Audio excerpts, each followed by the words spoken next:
Guys environment और agriculture का एक बहुत ही बेहतरीन सा आर्टिकल है जीएस पेपर 3 के लिए। तो आप जान ही रहे हैं कि गाइस ह्यूमन ने किस प्रकार से एक्सप्लॉइटेशन किया है, कि आज की डेट में पीने के पानी की समस्या कितनी ज़्यादा है, राइट?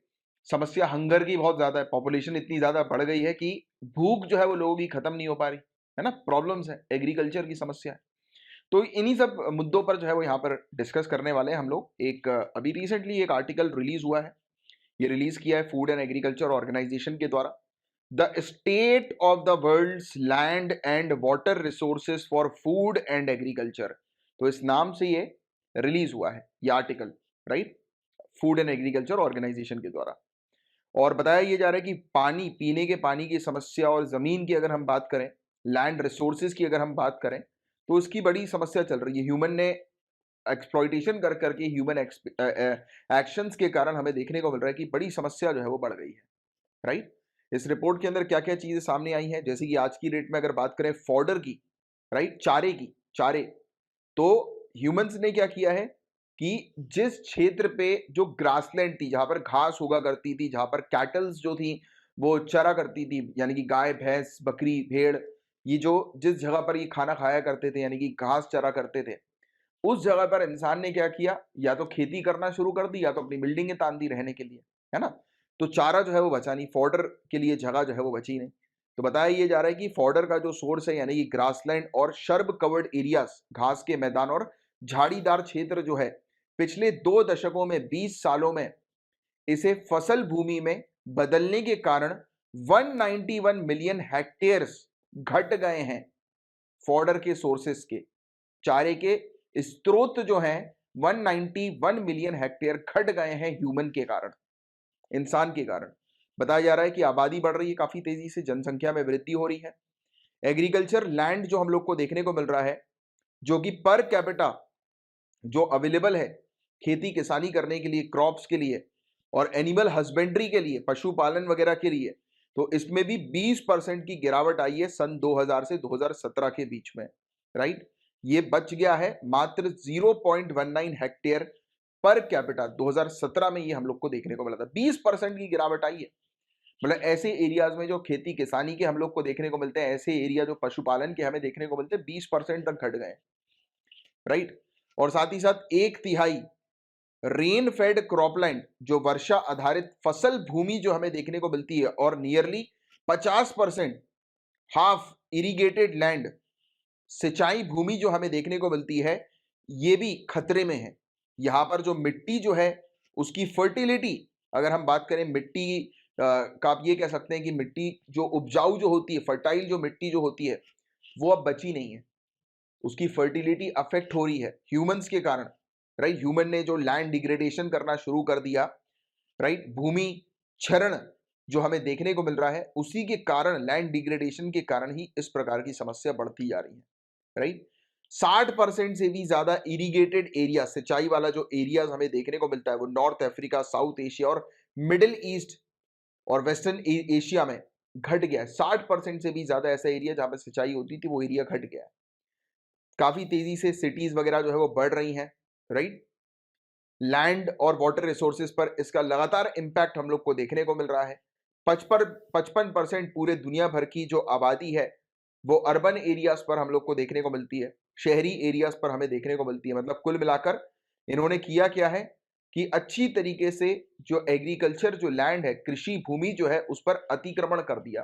कृषि भूमि को काट काट कर इन्होंने मल्टीप्लेक्स, ये मल्टीज वगैरह जो होती हैं, बिल्डिंग्स वगैरह जो होती हैं, वो तान दी, है ना? तो ये चीज हम लोग को देखने को मिल रही है। और साथ ही साथ बताया जा रहा है कि दुनिया भर की जो लैंड है, जमीन है, मिट्टी है, सॉइल वाटर रिसोर्सेज जो है, उनके ऊपर प्रेशर है।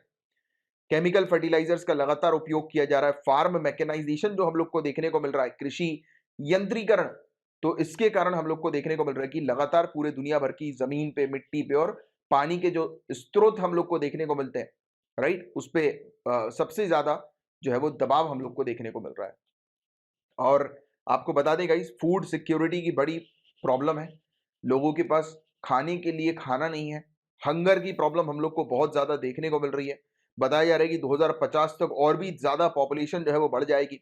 बड़ी समस्या होगी, 50% ज़्यादा और खाने की रिक्वायरमेंट होगी, पशुओं के लिए चारे की रिक्वायरमेंट होगी, राइट? बायोफ्यूल की रिक्वायरमेंट होगी, तो उसको फुलफिल करना बहुत मुश्किल होगा।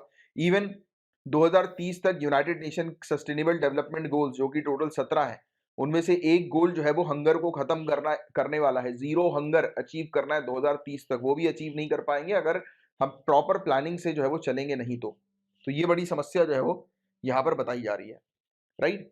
और क्या स्टेप्स लेने की आवश्यकता है आज की डेट में, क्या स्टेप्स जो है वो लिए जाने चाहिए?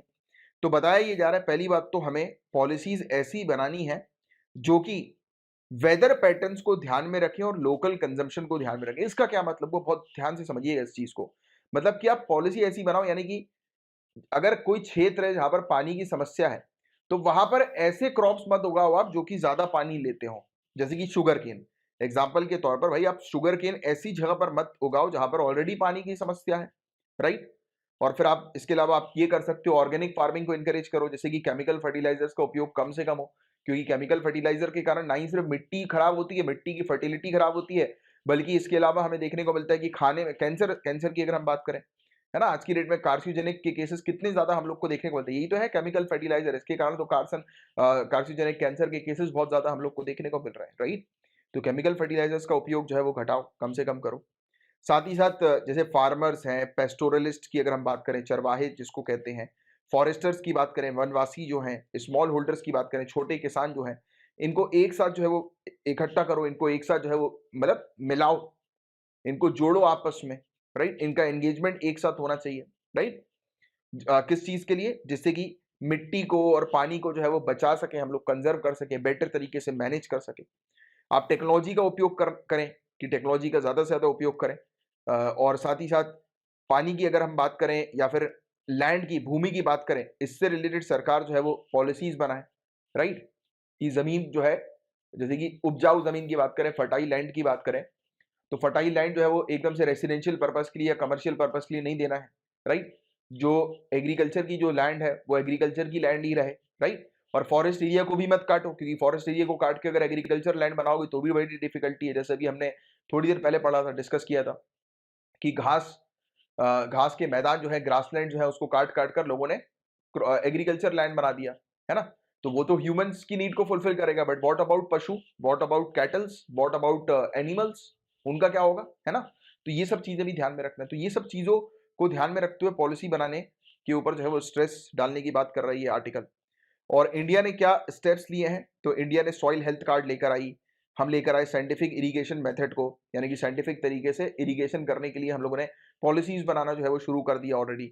प्रधानमंत्री कृषि सिंचाई योजना है हमारे पास, डेजर्ट डेवलपमेंट प्रोग्राम है हमारे पास, प्रधानमंत्री कृषि संपदा योजना है हमारे पास। तो ये सब स्कीम जो है, जो कि लैंड और सॉइल की अगर बात करें, मिट्टी की अगर हम बात करें, उसके कंजर्वेशन, उसके प्रोटेक्शन, उसके मैनेजमेंट से रिलेटेड हमें देखने को मिलती है, राइट? तो एक बहुत ही अच्छा सा आर्टिकल था गाइस। इस आर्टिकल में जो चीज मेंशन थी उसको आप मेंस में जरूर उपयोग कीजिएगा।